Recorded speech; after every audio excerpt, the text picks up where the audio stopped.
19 mars 1989. Conversation avec Sujata. Le troupeau de biches, le mortier cassé. Sujata chante en bengali. Sujata. Nous sommes dimanche 19 mars. Oui. Tu as vu quelque chose? Oui, des choses amusantes. C'est amusant. Je ne sais pas ce qui m'arrive depuis quelque temps. Je me trouve avec des animaux. Alors, cette nuit, je me suis trouvée avec un troupeau de cerfs. On dit cerfs? Oui. Deers. Oh, des biches. Des biches. Et il y en avait de toutes sortes, vous savez, de toutes les tailles, dans un grand champ où elles étaient en train de paître tranquillement. Et puis, tout d'un coup, elles ont commencé à courir comme s'il y avait un danger, vous comprenez? Ah oui? Tout d'un coup. Et elles couraient. Moi, j'étais là, je marchais, et il y en avait une qui était comme une sorte de guide, qui était avec moi et qui m'expliquait. Tout d'abord, je ne voyais rien d'autre qu'un grand champ. Et puis, tout d'un coup, j'ai aperçu quelques maisons éparpillées ici et là, et puis encore un peu de champs, des huttes, etc., comme ça. Et puis, je me suis étonnée. J'ai dit, mais où ont disparu toutes les autres? Alors, cette biche qui était avec moi m'a montré. Qui était le guide? Qui était une sorte de guide, oui, qui m'expliquait les choses. Mais c'était une biche, hein? Oui. Alors elle m'a dit, regarde. Et elle pointait. Nous étions dans la rue, n'est-ce pas? Elle pointait vers une porte, au haut d'une porte. Vous savez, parfois, en haut de la porte d'entrée d'une maison, il y a une sorte de décoration en bois ou autre. Oui. Eh bien, il y avait quelque chose comme ça en courbe. Et elle me dit, tu vois, ils sont là. Ils étaient entrés comme ça. Ce troupeau, oui, partout. Devant beaucoup de maisons, ces animaux étaient partagés. Les petits étaient au centre. À ma gauche, c'est-à-dire à droite des petits, il y avait les mères. Et de l'autre côté, il y avait les pères. Et c'était comme une... Comment dirais-je? Une arche? Oui, voilà. Au-dessus de la porte, il y avait comme une sorte d'arche. Au-dessus de chaque porte, alors, il y en avait 3. Il y avait 6 femelles, 6 enfants, 6 mâles. Et ces 18 faisaient une sorte d'arche au-dessus de la porte. Les animaux même formaient une arche au-dessus de la porte.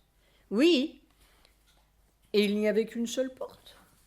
Oui, je parle de celle qu'on m'a montrée, mais il y avait beaucoup plus d'animaux dans le troupeau. Et elle m'a dit qu'ils étaient, peut-être pas à toutes les portes, mais à beaucoup d'autres portes. Mais ils étaient vivants là ou bien c'était en bois? Non, non, ils étaient vivants. Ils étaient vivants, mais ils se cachaient. Et c'était comme s'ils disparaissaient presque dans le mur. Vous savez, comme par exemple, vous avez fait faire des sourcils à hache. Vous vous souvenez? Oui, oui. Eh bien, c'était un peu comme ça, quelque chose comme ça. Mais il y avait ces animaux, et ils avaient complètement disparu dans le mur en formant cette sorte d'eyebrow, sourcil, arche. Oui, Sujata riant. J'ai trouvé cela un peu bizarre. Oui, c'est bizarre. Et elle m'a expliqué que les animaux avaient fait ça dans plusieurs maisons. Mais pas sur chaque maison, pas côte à côte, de façon que l'on ne puisse pas les repérer. Ils se cachaient complètement. Sujata rit. Il y avait un danger? Et il y avait un danger. C'est pourquoi ils couraient tous. Mais elle, je ne sais pas pourquoi, elle est restée avec moi pour m'expliquer. Mais une maison, c'était comme dans la forêt, dans un village ou dans quoi? C'était un village et pas un village. C'est-à-dire que de loin, j'ai aperçu encore un petit champ avec une hutte et cette maison que je voyais était en briques. Whitewashed, vous savez, Cholet. Oui. Je ne sais pas ce que cela veut dire. Sujata rit. Mais quel est le fait qui a retenu ta conscience dans tout cela? Silence. Je ne sais pas. Dans le rêve même, ce qui m'a retenu, ce n'était pas le danger, n'est-ce pas, parce que j'allais tranquillement et cette biche était avec moi, mais plutôt son explication de leur organisation, que jamais les enfants n'étaient laissés seuls, d'un côté il y avait les femelles, de l'autre les mâles, et les enfants étaient au centre, toujours protégés des deux côtés. Eh bien, je ne sais pas. Je ne peux pas dire. C'est ça qui avait retenu ma... Mais pourquoi y avait-il ce danger subitement? Je ne sais pas quel était ce danger, mais il y avait un danger qui a fait que le troupeau a couru et s'est dispersé de tous les côtés et a disparu. Alors comme je ne les voyais plus, je disais, mais où sont-ils partis tous? Alors, tranquillement, elle a pointé, regarde. Eh bien, je ne sais pas. Je vous raconte ça comme ça. Moi, cette nuit, je t'ai dit, justement, juste au moment de m'endormir, il y avait une tempête dehors, et puis, comme si la terre bougeait ou trépidait, ou dehors, je veux dire, à l'extérieur de ma chambre, en tout cas, et ça m'a tout de suite réveillée. Et... Ah oui, aussi comme un danger qui était là. Oui, une espèce de tempête. Pas comme cette formidable tempête que j'avais vue avant le départ de ce Zia. Mon Dieu, ça, c'était formidable. Là, c'était plutôt comme si la terre, pas tremblait, c'est un mot trop fort, mais trépidait ou bougeait ou... Mais je ne sais pas, cela peut être n'importe quoi, n'est-ce pas? Cela peut être n'importe quoi. Non, je vous raconte ceci parce que ce qui m'avait amusé, je vous ai raconté l'autre soir, c'est que j'avais déjà vu un singe et puis sous une cloche des éléphants qui faisaient une partie de badminton à 4. Satprem et Sujata éclatent de rire. Vous vous souvenez? C'était la nuit du 7 au 8 mars. Donc ça revient assez vite. Mais ça, j'ai l'impression que c'est du déraillement, non? Satprem éclate de rire. Sujata riant. Déraillement de moi? Tout d'abord un singe et puis...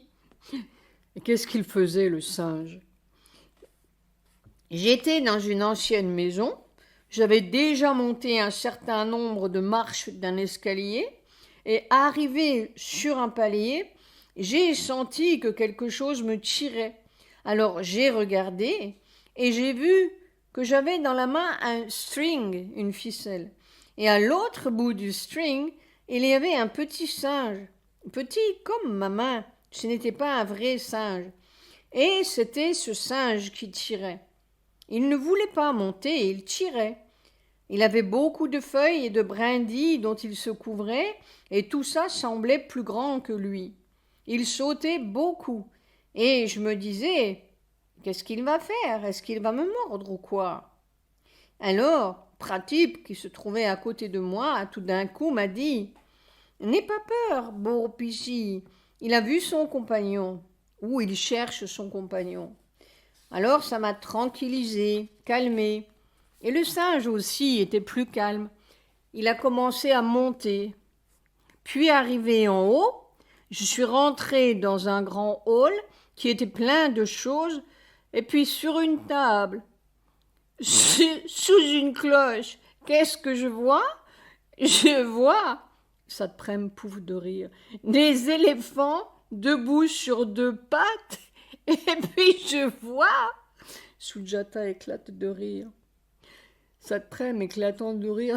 Écoute, on va t'emmener au cabanon si ça continue. Tu sais ce que c'est un cabanon? Oui, mère l'a dit, riant beaucoup. Satprem, riant, écoute, tu dérailles, ma douce. Sujata riant toujours. Mais c'était amusant, admettez. Imaginez des éléphants qui étaient à 4. Je n'en ai vu que 2 d'ailleurs d'un côté et qui jouaient au badminton sous une cloche des micro-éléphants. Des micro-éléphants, oui. Comme c'était des micro-singes. Oui, tout micro. Écoute, je ne sais pas ce que cela veut dire. Ça m'a l'air d'être un peu riant, un peu mûr pour l'asile. Sujata éclatant de rire. Un peu mûr pour l'asile, mon doux. Écoute, je ne sais pas ce que tu as vu. Non, alors je me demande pourquoi tout d'un coup je vois tous ces animaux. Mais cette nuit, ce n'étaient pas des micros, c'était des... Ah non, cette nuit, ça n'avait pas l'air trop déraillé. Satprem rit.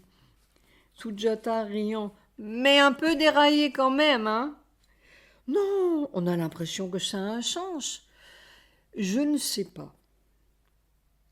J'ai l'impression que je ne dors pas si bien la nuit, par petits bouts. Et je dois voir les choses par petits bouts. C'est pour ça que cela reste de cette façon dans la conscience. Autrement, je risque d'oublier ce que je vois. Parce que vraiment, pour moi, ça n'a pas de sens, tout ça. Ah, le dernier ou le premier de tes rêves, là, ça m'a l'air vraiment éclatant de rire. Insensé.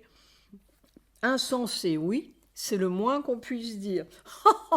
Écoutez. Mais l'autre, je ne sais pas. Silence.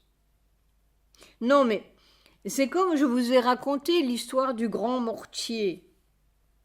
Quel rapport fais-tu? Mais je veux dire que je vois les choses sans comprendre ce qu'elles veulent dire. Ah ça, le mortier, je t'ai expliqué. Oui, heureusement. Autrement, de moi-même, je ne comprends pas le sens. Voilà, c'est tout ce que j'avais à dire. Eh bien, je ne sais pas très bien ce que cela veut dire, ton troupeau de biches et de cerfs. Je ne sais pas ce que c'est. Les animaux ont peur, se cachent. Je ne sais pas. Et les biches, ce sont les plus doux, dit-on, des animaux, non? Oui, sûrement. Silence. Il n'y a guère que des bêtes de proie sur la terre qui se disent hommes. Long silence. Oui, j'ai regretté un peu de ne pas vous avoir écouté et enregistré cette chose que j'ai vue, le mortier cassé. Eh bien, écoute, redis-le si tu peux. C'était dans une chambre, étroite mais longue, au rez-de-chaussée. Je ne me souviens plus du tout de ce qui s'est passé, mais tout d'un coup, j'ai aperçu Pavitrada qui prenait ce grand mortier que j'ai utilisé pendant des années. Vous vous souvenez? Oui, dans ton laboratoire à l'ashram. Oui, où j'ai fait tant de choses pour Sri Aurobindo, pour Mère, et puis pour l'ashram, bien sûr. Oui, je me souviens, je te voyais faire des poudres, des je ne sais quoi, des crèmes. Oui, alors il l'a pris et l'a posé. J'étais là, debout, il l'a transporté de loin, et devant moi il l'a posé, et ça s'est cassé. Il l'a posé par terre? Je crois que c'était par terre, mais de la façon dont il l'a posé, un peu fortement, ça a cassé. Mais la casse n'était pas verticale, c'était tout autour, comment dire, circulaire? Circulaire, c'est-à-dire qu'il y avait un morceau en haut, un morceau en bas, et ce n'était pas une cassure nette non plus, mais on voyait bien que c'était cassé. Oui, ça, ce n'est pas comme Pavitra de faire les choses comme ça. Non, pas du tout. Il était soigneux, Pavitra. Il était très soigneux des choses, n'est-ce pas? Très, très. Alors j'étais un peu étonnée et j'ai regardé avec tristesse. J'ai dit, mais Pavitrada, il était sans souci, je n'ai même pas le souvenir de ses paroles. Peut-être n'a-t-il même rien dit, mais de la façon dont il souriait et regardait, ça lui était tout à fait égal, presque comme s'il l'avait fait exprès. Comme s'il avait cassé ce mortier exprès. Exprès. Ce mortier dont on s'est servi. Tu me disais que mère aussi. Oui, mère aussi, parfois, elle venait, elle prenait le pilon et puis elle pilonnait. Elle a fait cela souvent, mais ce mortier était assez grand. Oui, je me souviens, c'était un grand mortier. Tout blanc en porcelaine. Oui, ça avait bien au moins 50 centimètres de large. J'imagine, oui. Et Pavitra prend ça et pend. Oui, il le pose abruptement, comment dire, pas abruptement, mais il l'a posé avec force, ce qui ne lui ressemble pas du tout. C'est ce que je t'ai dit lorsque tu m'as raconté l'autre jour. Ce mortier, c'est un réceptacle, n'est-ce pas? Un hadar, c'est un réceptacle. C'est le réceptacle de quelque chose et évidemment d'un travail, et de beaucoup de travail, et du travail. Pour moi, c'est un symbole du travail de mère, de Pavitra, de toi, de Sri Aurobindo. C'est tout le travail qu'ils ont fait à l'ashram. Ah, ils ont bien pilonné la matière. Ils ont bien œuvré là-dedans. C'est un symbole de tout leur travail dans ce laboratoire. C'était donc ton laboratoire, n'est-ce pas? Oui. Et c'était le laboratoire en même temps de l'ashram. Bon, eh bien, l'ashram, Pavitra vient et pend, il pose ça par terre et il le casse. C'est-à-dire le symbole de tout le travail que les meilleurs éléments, y compris mère, y compris Sri Aurobindo, y compris toi, y compris Pavitra, tout le travail que vous avez fait, hop, il le casse comme si ça n'avait aucune importance. Oui, exactement. Eh bien c'est ça, c'est fini. Saprem tape dans ses mains. Fini en lettres capitales. C'est comme Auroville, retapant dans ses mains. C'est fini. Il brise ça. Qu'il ne reste pas en italique d'église. Tu comprends? Rien en formation. Rien de ce travail qu'ils ont fait. Symboliquement, ils l'ont fait dans un endroit qui était à l'ashram, n'est-ce pas? Oui, et un laboratoire. Un laboratoire. Dans ton laboratoire par-dessus le marché. Et ils le brisent. C'est-à-dire que c'est fini en lettres capitales et il ne doit rien, en italique, rester de tout ça. Pour une fois, on ne fera pas encore une église. Le travail a été fait. Bon, eh bien, on brise le réceptacle. Maintenant, c'est partout. Mais pas notre Sainte Mère l'ashram, hein, ni notre Saint-Père Auroville. Ça m'éclate de rire. Avec Nolini Ier comme pape, ou Nolini II. Sujata riant. Pauvre Nolinida, il est parti de l'autre côté avant de devenir le pape.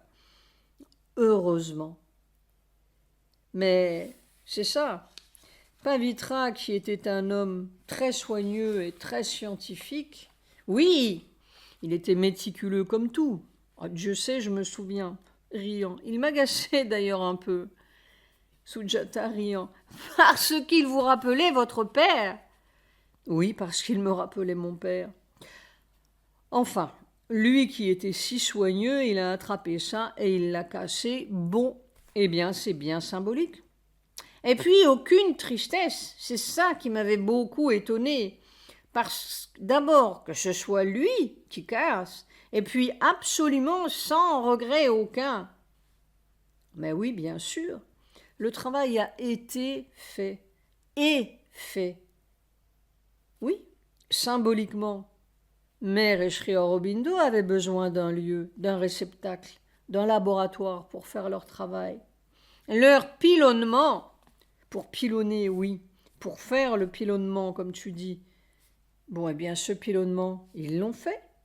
Dieu sait, on peut regarder et c'est pilonné. Mais ils ne vont pas laisser derrière eux une église, hein. Mais ce samadhi, autour de quoi ils font leur église maintenant? Je vous avais raconté mes rêves, les choses que j'ai vues. Oui. Eh bien, très récemment, je me suis encore trouvée devant le samadhi à faire mon pranam, et quand je me suis réveillée, je me suis souvenue de ce que j'avais vu.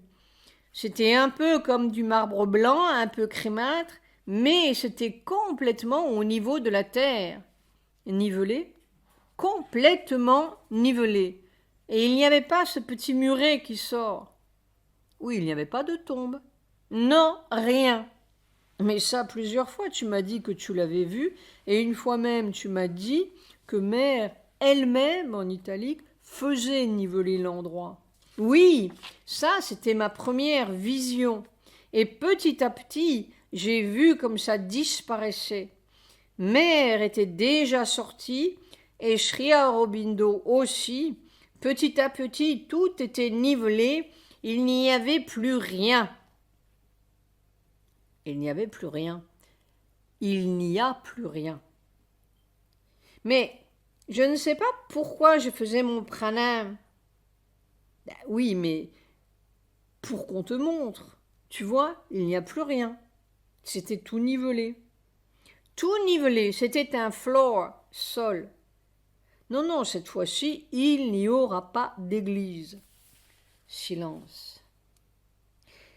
Mais, vous savez, vous venez de dire que maintenant on n'a plus besoin de réceptacle, n'est-ce pas? C'est fini. Et c'est pourquoi on le casse. Oui, le laboratoire, il n'y a plus besoin de réceptacle. Tout à coup, je me suis dit que cette histoire de mortier cassé, je l'ai vue après avoir vu, je vous ai raconté, une sortie de lac ou pond, écran, je ne sais pas, qui était assez grand. C'était dans une sorte de lac, c'était dans une forêt, je voyais de l'autre côté, mais à ma gauche, ça disparaissait dans les arbres et je regardais.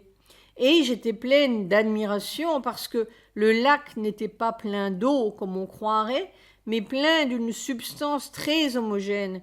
Et c'est l'homogénéité de la terre. Je ne peux pas dire ce que c'était parce que ce n'était pas de la terre sèche, c'était quelque chose de fluide. Ce n'était pas liquide, ce n'était pas solide, c'était fluide.